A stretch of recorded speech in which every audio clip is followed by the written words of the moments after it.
आप पे आ जाए, लगे तो गले का हार है यही औरत, और जिद पर आए तो तलवार है यही औरत। ध्यान रखें, विचार करना है आपको। चाइना से कह देना हमारे पास सब कुछ है, हमारे पास युद्ध भी है और हमारे पास बुद्ध भी है। ध्यान रखना, तुम्हारे पास अकेला युद्ध होगा, बुद्ध तो हमारे हैं तुम्हारे पास युद्ध भी है, हमारे पास युद्ध भी है, और हमारे देश के पास सेना पे खड़ा वीर भी है, तो मंदिर में बैठा कोई महावीर भी है। ध्यान रखिए, सेना पे सीमा पे खड़ा कोई वीर है, मंदिर में बैठा कोई महावीर है। हमारे पास महावीर भी है तो हमारे पास महाविनाश भी है। अब चुनना चाइना को है कि महावीर के पास आना है, या हमारे वीर सैनिकों से जाके निपटना है। युद्ध भी देंगे और बुद्ध भी देंगे। अरे बुद्ध दोगे, बुद्ध लोगे तो चाइना वालों बुद्धिमान हो जाओगे, और युद्ध लोगे तो बुद्धू बन करके रह जाओगे। भारत की ताकत अब बड़ी विशाल ताकत है, सब कुछ है भारत के पास, किसी चीज की कमी नहीं है। मान्यवर, आपसे निवेदन है, अब बस पसीना बह गया। मुसलमान कभी असुरक्षित नहीं है।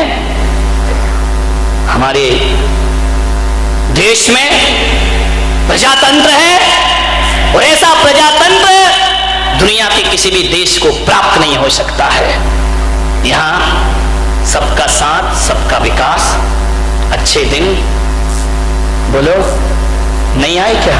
जीएसटी को छोड़ो, ज्यादा लफड़े हैं। मतलब आज लोग मोदी का विरोध कर रहे हैं, लेकिन किसी भी देश की 70 साल पुरानी परंपरा को बदलना पड़े तो वक्त लगता है, समय लगता है मेरे भाई। एक दिन ये देश विकास की ऊंचाइयों पर पहुंचेगा। लोग करते रहे विरोध, मोदी ने नोटबंदी करी, परेशान हुए लोग। ऐसा नहीं परेशान नहीं हुए, लाइन लगाना पड़ी बैंक में, अपने ही पैसे 4000 लेके संतोष से गुजारा करना पड़ा। लेकिन यदि ये व्यवस्थाएं गलत होती तो नोटबंदी के समय गृह युद्ध छिड़ जाता पूरे देश में।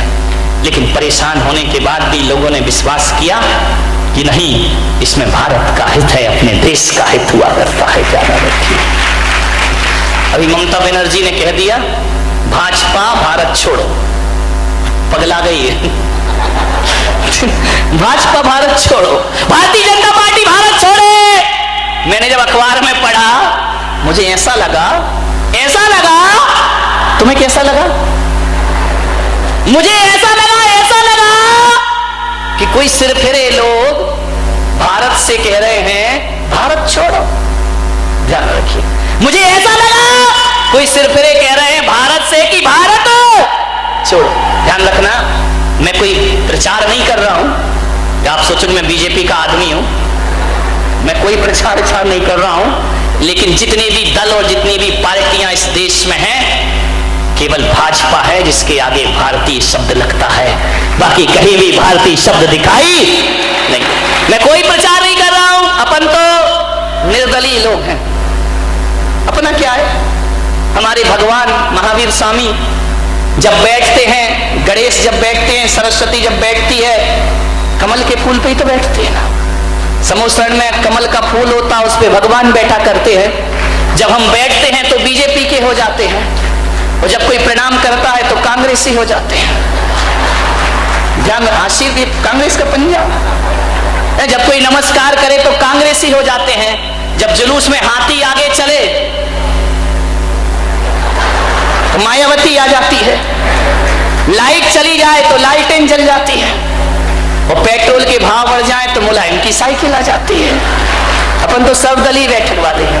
ये भारत है, ये भारत नहीं, ये प्रति भारत है।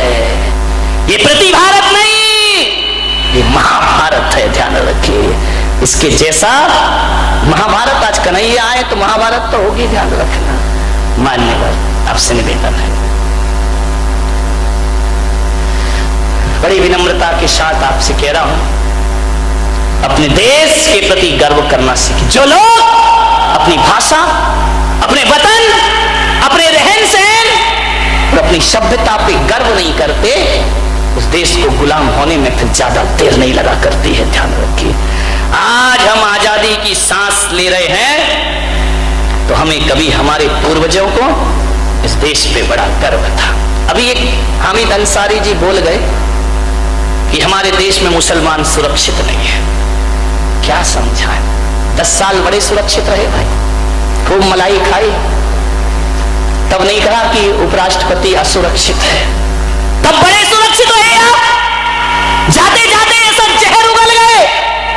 जो बात असुरक्षा की पहले उठी थी उसे शांत कर दिया गया था, फिर वही मुद्दा जिंदा कर गए। नेताओं की समझ भी नहीं आता इनकी जात क्या होती है, विचार करिए, सोचना है। मैं कहता हूं हमारा देश मुसलमानों से कभी नफरत नहीं करता है। यदि मुसलमानों से नफरत करता तो ध्यान रखिए तिरंगा नहीं होता, लाल किले पर भगवा फहरा रहा होता। ध्यान रखिए, यदि नफरत करता ये देश मुसलमानों से तो ये तिरंगा नहीं होता। एक बात ध्यान रखिए, ये तिरंगे को देखिए, ऊपर भगवा फहर रहा है, बीच में ईसाइयों का सफेद रंग है और नीचे मुसलमानों का हरा रंग है। तो एक आदमी ने पूछा कि जैनियों तुम्हारा क्या है? हिंदुओं का भगवा है, ईसाइयों का सफेद है और मुसलमानों का हरा रंग है, तुम्हारा क्या है? मैंने कहा इसमें जो चक्र है ना उसमें 24 आरे हैं, वो जैनों के 24 तीर्थंकर हुआ करते हैं। ये हमारे देश का झंडा है, ध्यान रखिए, यान बान और शान है। पंजाबियों से कहा तुम्हारा क्या है? बोले डंडा क्या तुम्हारे बाप का है? डंडा पंजाबियों का है, ध्यान रखिए, तब तो झंडा बनेगा। धन्यवाद, सबका उसमें सबका। यदि ये देश मुसलमानों से नफरत करता तो हरा रंग कभी इस झंडे पर लहराता हुआ दिखाई नहीं देता। ये देश तो सबसे प्यार करता है। अरे हमारा देश तो वो देश है, मुसलमान तो बहुत बड़ी चीज है। हमारे यहाँ तो चींटी से भी प्यार किया जाता है, हमारे यहाँ तो पेड़ पौधों से प्यार किया जाता है, हमारे यहाँ तो हवाओं से प्यार किया जाता है। मुसलमान से इस देश को नफरत नहीं है। हाँ, ये देश नफरत करता है अफजल गुरु से, ये देश नफरत करता है कसाब से, ये देश प्यार करता है अब्दुल कलाम से। ध्यान रखिए, अब्दुल कलाम से प्यार करता है ये देश। विचार करिए, राष्ट्रपतियों में अब्दुल कलाम जैसा राष्ट्रपति आज तक इस देश को प्राप्त नहीं हुआ है। ध्यान रखिए, ना हमें रंग से नफरत है, ना जाति से नफरत है, ना मजहब से नफरत है। ये देश तो सम्मान करता है राष्ट्रभक्तों का। राष्ट्रद्रोही यदि हिंदू भी हुआ तो देश उससे भी नफरत किया करता है। मान्यवर, ऐसा हमारा देश। कहां नफरत? प्रेम से रहते हैं, प्रेम से जीते हैं। मान्यवर, यदि देश नफरत करता तो मुसलमान उपराष्ट्रपति बन सकता था इस देश में। विचार करिए, सरदार राष्ट्र प्रधानमंत्री बन सकता था इस देश में। अरे मेरा देश तो वो देश है, कौन कहता है भारत भूखा मर रहा है? विचार करिए, कौन कहता है भारत भूखा मर रहा है? चाय वाला प्रधानमंत्री बन रहा है, चाय वाला प्रधानमंत्री बन रहा है, झाड़ू वाला मुख्यमंत्री बन रहा है। दिल्ली में चाय वाला प्रधानमंत्री बन रहा है, झाड़ू वाला मुख्यमंत्री बन रहा है, 12वीं पास शिक्षा मंत्री बन रहा है, अंगूठा टेक सरपंच बन रहा है, और पढ़ा लिखा फेसबुक में ग्रुप खेल रहा है।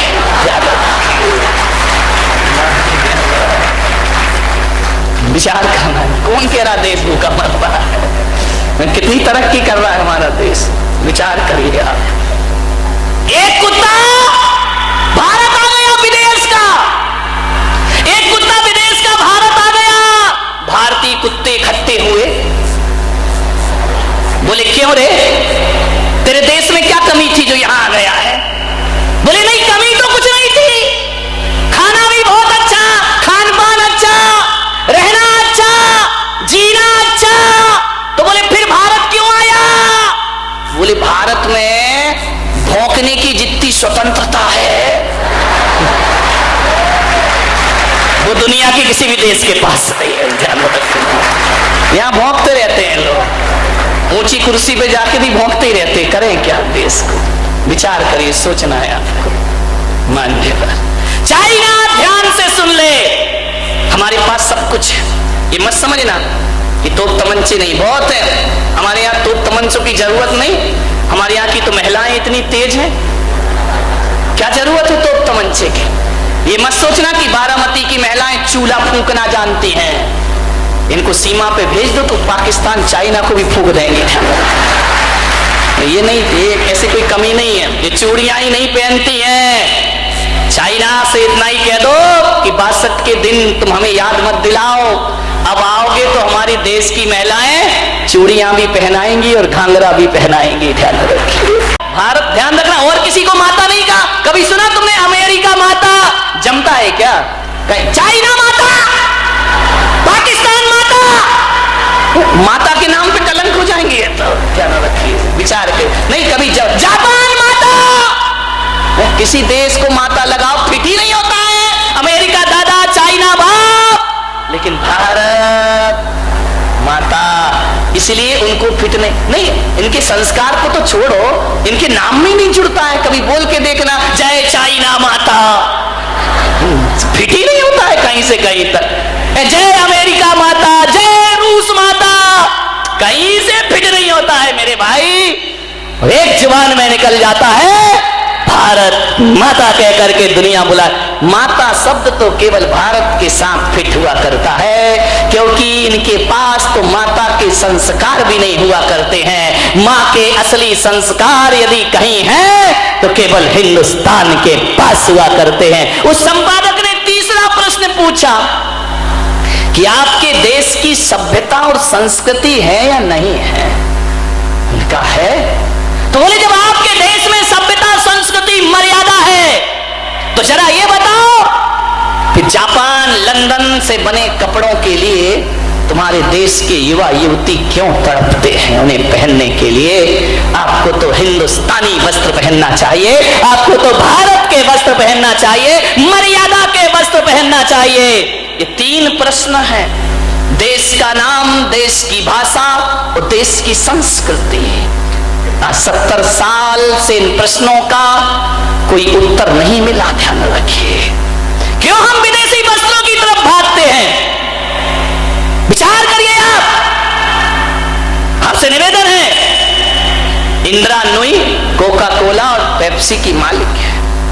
वो जब अमेरिका गई इंटरव्यू देने के लिए, उन्हें बुलाया गया, तो जब उन्होंने इंटरव्यू दिया, उनसे पूछा गया इस साड़ी पहनकर आप आई हैं, क्या ये इसमें आप यहाँ पे सर्विस करेंगी? उसने कहा अमेरिका से, क्यों, इसमें क्या दिक्कत है आपको? बोले साड़ी में, इस ड्रेस में, ये ड्रेस कोड है आपका? उन्होंने कहा ये ड्रेस कोड नहीं है, ये मेरे भारत की शान है, आन है और बान है, ध्यान रखिए।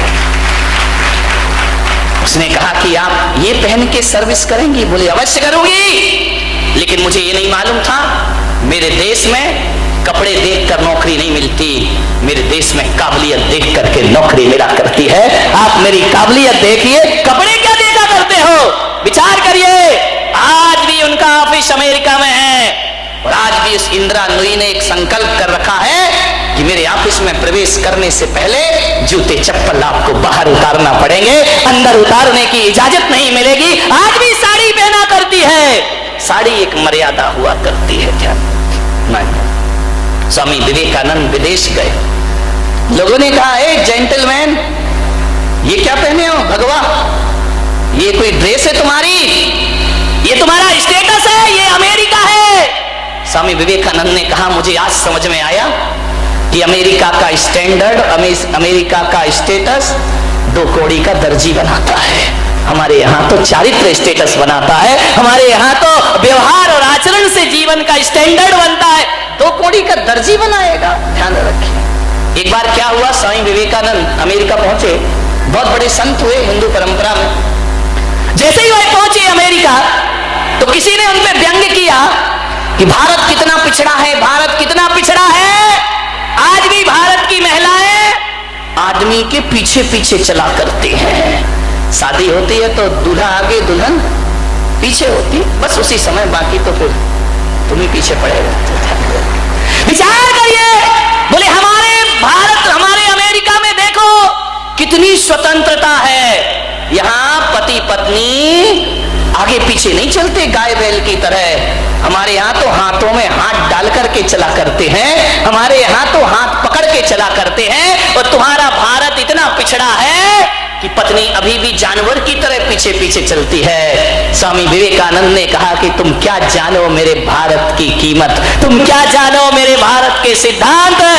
हमारे यहाँ जिस स्त्री से शादी हो जाती है 7 जन्मों की कसमें खा ली जाती हैं कि 7 जन्म हम पति पत्नी रहेंगे, हम 7 जन्म के रिश्ते बनाते हैं। और तुम्हारे यहाँ तो ये हालात है, सुबह का पापा कोई और शाम का पापा कोई। आए दिन जूते चप्पलों की तरह जहां पति बदले जाते हैं, तुम्हारे यहाँ तो जूते चप्पल जैसे बदल लेते। बच्चे को नहीं मालूम, अमेरिका में पूछ लो बेटा तुम्हारे पापा का नाम क्या है, वो कहता है 2 मिनट रुको जरा गूगल में सर्च करके बताता हूं। ध्यान रखिए, ये अमेरिका के हाल है, विदेशों के पता ही नहीं है उनको कौन बाप कौन माँ। बोले तुम्हारे यहाँ की नारी को ये डर रहता है कि मुझे छोड़ के वहां नहीं चला जाए, इसलिए हाथ पकड़ के चलती है। और मेरे देश की नारी को विश्वास हुआ करता है कि 1 जन्म नहीं 7 जन्म भी है कहीं और नहीं, इसलिए वो पीछे पीछे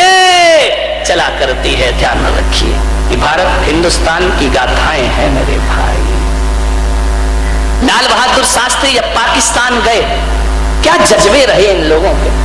आप जानते हैं उनकी हाइट बहुत नीची थी, छोटे से थे, लेकिन ऐसा प्रधानमंत्री लाल बहादुर शास्त्री के बाद हिंदुस्तान को आज तक प्राप्त नहीं हुआ। ध्यान रखना, जो जब प्रधानमंत्री रहे देश के, और जब देश से विदा होते हैं तो कर्जदार होकर के duनिया से जाते हैं। मान्यवर, अमेरिका और भारत में इतना ही अंतर है कि अमेरिका में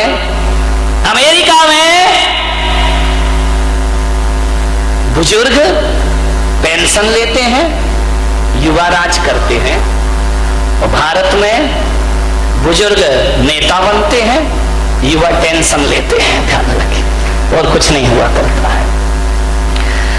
लाल बहादुर शास्त्री जब पाकिस्तान गए तो एक पत्रकार ने पूछा, उस समय भुट्टो वहां के प्रेसिडेंट थे, प्रधानमंत्री थे, बेनजीर भुट्टो नहीं, इनके बाप जुल्फिकार भुट्टो हैं, वो वहां के प्रधानमंत्री थे।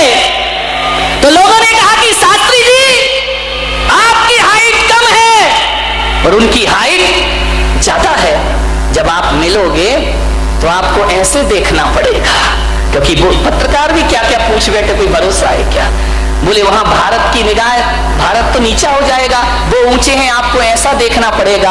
भारत का प्रधानमंत्री कहता है, पत्रकार महोदय बिल्कुल सच कहा है, वो उनकी हाइट ज्यादा है, मेरी हाइट कम है, लेकिन मैं जब भी देखूंगा नजरें उठा के देखूंगा, और वो जब भी देखेगा नजरें झुका के देखेगा। ये भारत की शान है। भारत जब भी देखेगा नजर उठा के बात करेगा, और पाकिस्तान जब भी देखेगा नजरें झुका के बात। क्या जज्बे रहे इन लोगों के, कैसा इनके अंदर राष्ट्रभक्ति और देशभक्ति के प्रति जज्बात भरे रहे इनके अंदर। मान्यवर, सोचना है आपको, निवेदन है आपसे।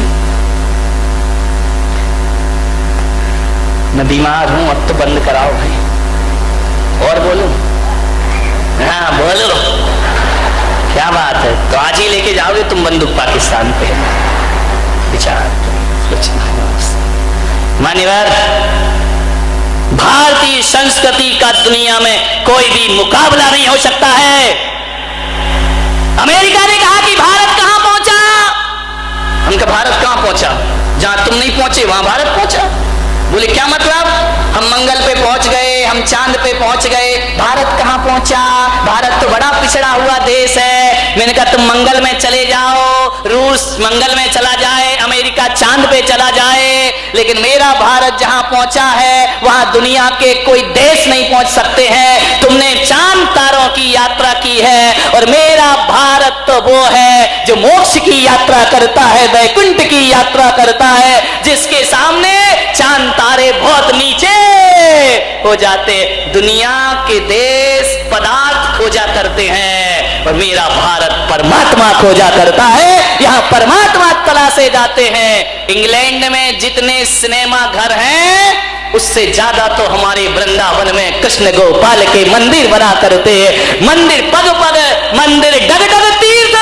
आज कन्हैया का जन्मदिन है, एक साथ हो गया। आज आजादी का दिन भी है और नारायण कृष्ण का जन्म भी है। आज आजादी सफल हो गई, क्योंकि आज 12 बजे रात को कन्हैया भी आजाद हुए थे जेल से, और हमारा देश भी आजाद हुआ था हुकूमतों से। ध्यान रखिए, 12 बजे रात को भाग गए थे कृष्ण जी। एक समय कृष्ण चंद भाग गए आधी रात, एक समय कंस को पछाड़ दिया रण में। जिंदगी को देखिए, एक समय कृष्ण चंद भाग गए आधी रात, आज आधी रात को भगे थे, बहुत बाजे बज रहे थे, मैंने कहा आ गए कन्हैया, ध्यान रखना। एक समय कृष्ण चंद भाग गए आधी रात, एक समय कंस को पछाड़ दिया रण में, एक समय अर्जुन ने महाभारत जीत ली, एक समय कौल भील लूट लिए वन में, एक समय रावण को 10 शीश मिले बर में, एक समय 10 शीश कटे पड़े रण में। और आदमी बेचारे की बात यहाँ कौन करे।